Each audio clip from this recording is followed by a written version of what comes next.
Rock Chat with Trace. This interview I'm talking to Simon and Jowie, who is in the band Molly Karloff. Hello, and thank you for doing the interview. Hiya. Pleasure. How would you describe Molly Karloff? Well, I have to start with a difficult question. You go first, Joe. 3 rapscallions that love hard-hitting, punchy rock and roll, showing off a bit on stage and having a good time. I like that word, rapscallion. I've known that word for ages. Yeah, I think that pretty much sums it up. There's no, we're not trying to be any one sort of thing. So, I guess we don't really know. There's not really a particular genre I think we fit in, is there? It's hard to say, isn't it, when you're actually in the band, because there's lots of people, I suppose, outside the band who listen to what we do or see us on stage who might disagree with what we say, think we're talking shit, but I always think every band on the planet's got their long-winded explanation of what their music is, but 9 out of 10 of them is just good old rock and roll, you know, and I think we're exactly that. Explain the EP Supernaturalation. It's 5 tracks. There's no slow down, I suppose. Everything is kind of full on in your face. Yeah, I couldn't even say. We've tried asking people, what they think we sound like, and it's interesting if you read some of the comments on some of our videos on Facebook and that, and everyone has a different opinion of which band they think we sound like, and different songs will sound like different bands to different people, and I think it depends on what bands the listener listens to, really, as to what they come up with. So I think most people have a fairly sort of limited sort of range of the number of bands that they listen to, or they're familiar with at least. And so usually the bands that they think we sound like will be picked from that little list of bands that they listen to. And so there's probably elements of everything in there. I mean, I don't know, what do you think, Joey? Describe our EP. I think we get comparisons to things like Queens of the Stone Age, Soundgarden, Alice in Chains, you know, that kind of ilk. Yeah, they're the usual ones, yeah. We've had some sort of off-the-wall ones recently. We had someone compare us to Corrosion of Conformity, and there's been some sort of bizarre ones, hasn't there, like that that I kind of go, and if I spot the comment, because I don't always see them, but if I spot the comment on social media, I usually go and look up the band that they're talking about, go, okay, and yeah, it's always kind of amusing as to what people actually think we sound like. But yeah, it's a difficult one, because when you start off, you usually asked by most promoters when you first get going, a list of 3 bands that you think you sound like. And when we first got going, we kind of thought, well, what do we sound like? And so we thought, well, we sort of do a little straw poll amongst all our friends and family, and it was the same thing. Everyone came back with different stuff. I suppose in some ways it's a good thing. Back then it wasn't such a great thing, because it was difficult for us to say to a promoter, if you like these bands, you'll like us, because stuff. So there's going to be influences from all kinds of, not just rock and roll, but all kinds of stuff. So Explain your influences. For me, drum-wise, I like glam rock.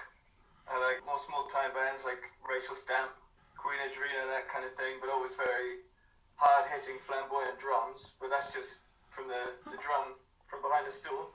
I suppose the question for me is, who aren't my influences? Because pretty much I think everything you ever listen to influences you in some way. I mean, I first picked up a guitar because a friend of mine played Eddie Van Halen's Eruption when I was a kid, and I was like completely blown away and couldn't believe that you could do that sort of stuff on a guitar. So that kind of got me into guitar, and that was my sort of primary influence, when I first got started. And I went through all of the usual suspects, all the sort of shredders, and Steve Vais and Dave Lee Roth, Van Halen, Motley Crue, all those sort of bands, and then sort of quickly moved on to a lot of the grunge bands. I suppose the stuff I listen to the most is definitely stuff like, if I was to pick a band out, it'd probably be something with Chris Cornell in, the Soundgarden, Audio Slave, all those sort of bands. Since we kept getting, which compared to Queens of the Stone Age, I have listened to more of that band recently. Usually been a case of do we think that sounds a bit too much like Queens of the Stone Age? Okay, let's change it, or let's compare, see which songs we sound like. If people say something enough, you kind of become a little bit paranoid. But yeah, I mean, having said that, I listen to stuff that Queens of the Stone Age do and think, well, that sounds like Black Sabbath, or that's you can do that with pretty much every band and go back somewhere, can't you? Listen to the Rolling Stones and hear Muddy Waters in there, and it's the influences go back and back and back. So I don't think it ever stops. So at some point, there's somebody somewhere back in history who is truly original. But I don't think it's going to hit a log with a rock. Yeah, exactly. Some caveman somewhere was the first original musician who had no influences. And all of the rest of us are plagiarists. We've all plagiarised someone else's stuff. It's really hard because literally every single thing you listen to, even if it's stuff you're not into, if you hear it on the radio, I think you get influenced by it because it kind of goes into your head. And so when you're writing, that is somewhere in the mix, even if it's only a little tiny bit bound. It's there in the mix, isn't it? And it influences what you write. So yeah, I could listen to list out the bands that I listen to, but at the moment I'm listening to Biffy Clyro quite a lot, their latest album, and yeah, I've gone through stages of not listening to any sort of rock or metal at all. So I started getting into when I was watching. Have you watched Joey? Have you watched Luke Cage on Netflix? No. They've got loads of the stuff in Luke Cage. They've got loads of real blues, jazz stuff in there. And I started getting into listening to loads of that at the time. So yeah, I might come out with a bluesy jazz number at some point, accidentally. But yeah, I suppose the question is more who aren't your influences really, because it's the list is as long as your arm, I think. What's the inspiration behind the thing called Supernaturalation? Well, Supernaturalation is a made-up word, obviously. It's kind of about, I don't want to be too specific because it kind of then ruins what other people think a song's about when they listen to it, and I think that's kind of rude, because unless you wrote in very sort of explicit lyrics, which none of them are, then it's kind of open to interpretation, and different people take different things when they listen to it. So I think it's kind of rude of me to go, no, it's about this, because it's not. But generally speaking, it's about hypocrisy in society. And I suppose one example that kind of feeds its way, but actually through the whole EP, is how, take drug abuse for example. Someone who's rich and can afford to stick loads of coke up their nose will be viewed in a very different way to someone who's down on their luck and is in a sat in a drugs den with a needle hanging out their arm. The illness is the same, but society views those two people in very different and hypocritical ways. So it's kind of taking a sort of sideways jab, dig at the hypocrisy in society on all sorts of different levels, whether that's, drug abuse or whatever. It's okay if you've got money, but not okay if you haven't. And that's just a general theme. And now I've said that, people will probably, if you go and read the lyrics, some of that will kind of be obvious. You go, oh yeah, but that's generally what that's about. And Supernaturalation was a word, because there isn't a word to kind of cover all of that, and at the time it fitted with in the space in the song where I needed it. It had the right number of syllables and that sort of thing. I'm a strong believer in lyrics sounding right musically, making the right sort of vowel sounds and it sounding right with music, rather than trying to sort of shoehorn words in that don't quite fit or kind of sit awkwardly in the music. So when we're writing, if there isn't a word, just make one up. Exactly, yeah. And there wasn't a word when we were writing that song, so I just made one up. And if you make up a word, you get to decide what it means, don't you? So that was, I wouldn't say, it's a bit of inspiration, bit of a case of necessity was the mother of invention. It's a bit of that as well. So How did the video for Do It Again come together? So a friend of mine is an orthopaedic surgeon, and he also runs a film company So he's got a film studio with where he does full-on feature films. I don't think James will be listening to this, but he might do actually, if I send him the link. Yes, he's got a film studio, and we were sort of kind of thinking about all the different scenarios that could apply to the lyrics of the song, because they're implicit, there are all sorts of different things that we could have made the video about. But the medical thing seemed kind of quirky, and we could do kind of weird things and do it kind of tongue-in-cheek and sort of kind of take the piss. Even though some of the stuff we're singing about on a sort of implicit level is kind of serious, you don't want to get too down about it. And so we basically went in and had a laugh, and James supplied all of the medical equipment. Being a surgeon, he's got access to all of that stuff, which was a godsend, because I don't know where we would have got that from without James setting all that up. There was like the whole bed, the gowns. Yeah, they had all surgery tools. I mean, we ain't got a clue what half of them did, had we? So it kind of it was kind of funny, just like looking at some of these like weird contraptions, going, what the fuck does that do? Some of them we worked out, didn't we? There was some of them I think were there for like holding chest cavities open and like all sorts of weird shit. Yeah. You played the chief surgeon though, didn't you? Well, I did, but I didn't. I picked up a power drill. I don't know what I was playing with. Yeah, I don't know where that came from, and then that became like a feature of the video, didn't it? And that kind of fitted in, because it was. The song's kind of about fucking things up and going, yeah, I'll still do it again. In a medical context, where it absolutely shouldn't be the case, the video is about that. So it's ridiculous. You most certainly wouldn't have someone sparking up in a medical setting or using a power. I don't know. They might use a power drill. What do they drill in? I think they do when they drill into people's skulls, don't they? Probably not that sort of drill, but do you know what I mean? Yeah, it's probably not so mucky as the one that you were using, but yeah. Tell me about your merch packages. Merch packages, we've got quite a few of them. We kind of went to town on the vinyl, so we've got 12-inch, and there's not much of that left. So there's the 12-inch transparent red vinyl, which I thought was really cool, because the actual name of the colour of the vinyl is Rain in Blood. And the guy at the company, the record company sourced the vinyl from, obviously is a Slayer fan, so hence the name of the colour of the thing. And it does look quite cool, because it's kind of semi-transparent, you can see through it. So we've got there's the vinyl in there, the CDs, we've got t-shirts. We're actually thinking of doing some wine, aren't we? Some Merlot. Yes. Molly Karloff, that's kind of in the works. Apparently jigsaws are good things to do in lockdown. Doing jigsaws. So I earlier today I was looking at jigsaws. So yeah, if poster, CDs, vinyl, and t-shirts.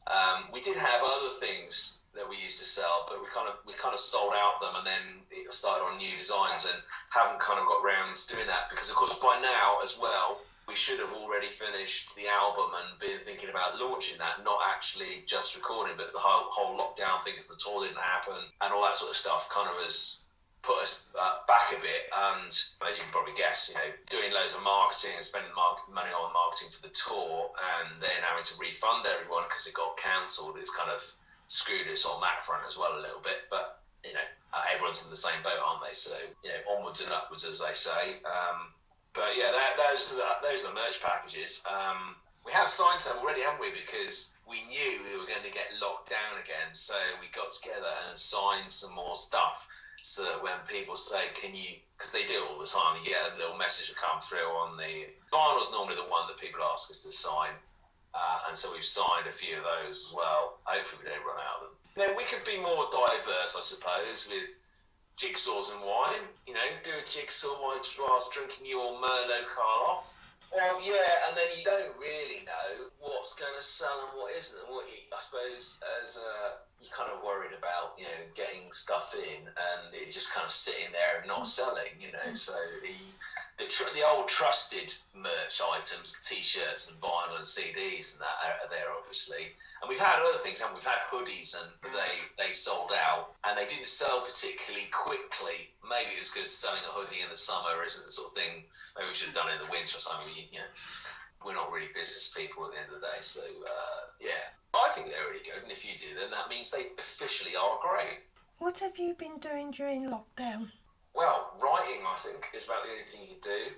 We've got some stuff to kind of finish off that we didn't kind of finish off from the last lockdown. We were doing sort of video covers of stuff, weren't we? So there is some stuff that we're going to sort of release, just covers of other people's songs, which was done in the summer. And there's one of Joey sat in his hot tub. That's all I'll say. Tune in, watch his face for Joey in the hot tub. But there's a bunch of stuff that kind of didn't get finished off because then we came out of lockdown and we were able to rehearse and be in the same room again, and we started writing more stuff. We did a live stream, didn't we? When was that? That was that December. Yeah, I can't remember when that was. It was December or November. I have a feeling it was December, just before Christmas maybe, I don't know. And that was actually better than I thought it would, because we had a bit of a nightmare with some sort of streaming things that we'd done for other people. But the guys we did it with last time, the setup was really, really good, wasn't it? And the sound quality was really good. So everything was kind of...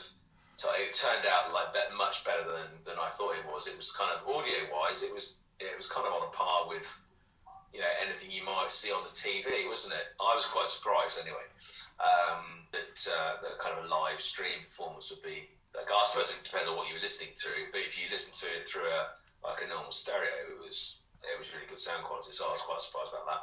I think we're going to do one of those again at some point, because I think we're going to be into lockdown for a few more weeks yet. And yeah, I forgot what was the question. I've been waffling. Oh, we're doing our lockdown, yeah. So mainly writing, really, and drinking Merlot and doing jigsaws. What about any new material? New material? There's shitloads of it, isn't there? I have this thing where stuff always pops into my head, usually in the shower in the morning, and then I'm usually running down to a guitar or to grab a phone to kind of record it before the idea disappears out of my head. And then the good stuff kind of gets turned into songs. Most of the stuff we work on kind of clicks, doesn't it? When the tour got cancelled, we rehearsed the rehearsals that we could do. We just kind of jammed, and some fantastic stuff came out of it. That's now working its way into a full-on set. So yeah, exactly. There's going to be songs, I think, that don't make it onto the album unless you do like a really long album. But if you want to sell vinyl, you kind of limit it to 10 tracks, and because vinyl's kind of made a bit of a resurgence, I was surprised how much vinyl people actually buy, to be honest, because I didn't think it was a big thing in sort of rock music. On a normal sort of 12-inch vinyl, I think you can only get like sort of 5 tracks per side without compromising the audio quality. I suppose you could release other stuff, but there's plenty of stuff there. It's just been a question of rehearsing it to sort of performance level where you get everything right, everyone remembers the arrangement, and nobody fucks anything up. But yeah, I'd say more than you can shake a stick at is the phrase. There's loads of new stuff. It's just a question of getting out there, and I suppose the big thing for us next is the album. We've got a new single coming out, which I think we can probably say on Monday. That's being announced. In aid of Mind, the mental health charity. So we're going to be donating all of the proceeds, royalties and all that sort of stuff. We're going to go straight to Mind, and people can obviously donate to our Just Giving page on it as well. That's the other thing that's happening next. But then beyond that, it's going to be I think it's going to be the album, and then a tour that will support the album after. So yeah. Have you considered bringing in extra members to the band? We spoke about it. I mean, I thought about getting a guitarist so that I wouldn't have to play and sing at the same time. But at the moment, it kind of, as Joey coined it, it's the kind of the dream team. Rehearsals just run like clockwork. We get so much work done. I never have to say to Joey, "Oh, can you do this on the drums?" Or everyone kind of just gels together, and it just clicks. So it's. There's always the danger that if you add someone else in there, it kind of upsets the balance. So yeah, everything is everyone gets on really well. There's nothing that I would change, to be honest. What about you, Joe? It does, doesn't it, Joe? In rehearsals, it just like Yeah, we all kind of know each other's patterns of working, and you know, you can hear in your head what the other person's thinking they want to go with, what they're doing, and you know, it all meshes together really nice. Yeah, I mean, the other... I would say no to maybe having another couple of drummers either side of me or something. That'd be cool. Yeah, we could have like 3 drummers, couldn't we? Have a bit of Yeah. sex.